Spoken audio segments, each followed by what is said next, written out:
Você mencionou que quando o livro foi publicado, o ambiente ainda não estava tão polarizado assim. Se você tivesse publicado ele hoje, por exemplo, como você acha que seria a recepção?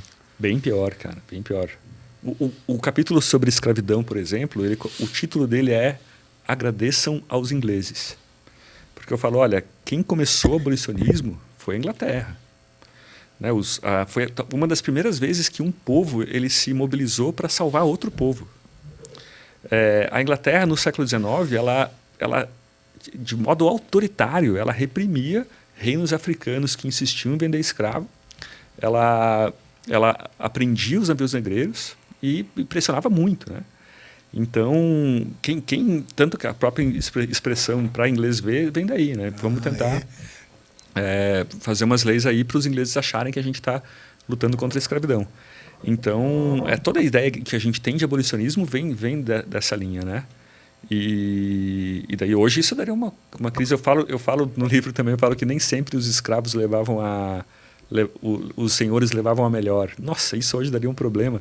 Eu cito um caso de um cara que... Porque os escravos adoravam morar nas cidades, né? A vida era mais livre ou menos acorrentada, né? Na cidade. Então, quando o senhor falava assim, na real a gente vai te botar lá na fazenda, você vai para a fazenda. Daí era revolta, entendeu? Os caras se revoltavam. Daí teve uns caras que souberam que iam para a fazenda e eles falaram, não, vamos matar o nosso dono. Daí pegaram e encheram o cara de pancada, o cara não morreu. Daí na hora de prestar queixa para os escravos, ele não prestou queixa, porque se ele prestasse, os caras seriam presos e ele perderia os escravos. Entendeu? Então, mas o legal disso tudo é que tinha uma negociação. Tem um grande livro, né, do historiador baiano, me fugiu o nome dele agora, João José Reis, que o livro chama Negociação e Conflito. Que ele fala assim, olha, imagina que você está lá, você é um dono de um engenho no sul da Bahia. Aí você tem lá a tua família, você está lá em 6, 7 pessoas. Você tem 30 escravos. Se o escravo botar um limão no meio do engenho de açúcar, ele sabota a produção inteira.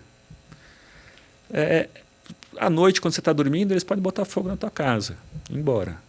Então, assim, você vai ser extremamente cruel e violento, pensando no seu próprio bem, você vai tentar... Tem até um manual do escravo, né, do Visconde de Vassouras, né? Ele fala, pega leve, tenta dar um astral... É bizarro a gente falar isso, uma escravidão justa. Né? O cara tenta dar um aspecto de justiça para essa relação obviamente injusta, né, que é a escravidão. Então, daí tem uma história de dilema do prisioneiro, de quando a gente tem uma relação de longo prazo, as partes acabam cooperando entre si, tem toda uma relação interessante por aí. Mas hoje tá difícil, cara, tá bem... Eu escrevi, né, o ano passado, escrevi sobre assim, As Pretas, né, o livro do Antônio Rizeri e tal, e daí deu uma polêmica, assim, de minha mãe me ligar falando, por que estão te chamando de racista? Cara, isso é bizarro, assim, porque hoje... Quando chamar alguém de racista é como falar, essa pessoa é leprosa, entendeu? É bom que seja assim, né? Por um lado é bom, claro, a gente quer, todo mundo aqui execra racismo, a gente quer que seja assim. Mas o problema é o abuso disso, né? Quando a pessoa, sabendo do potencial disso, usar isso de forma indevida. Virou um xingamento, né? Mais um xingamento que a palavra é uma condenação imediata. Você não tem direito à resposta, praticamente. Né? Você é racista, acabou. Você está aniquilado. Né? Extrema-direita. Extrema-direita, fascista e tal. E daí é duro, cara.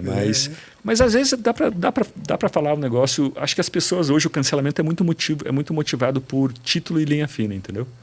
Depois lá no meio do texto, dependendo de como você escreve, você pode falar o que você quiser com outra forma que passa, assim, então...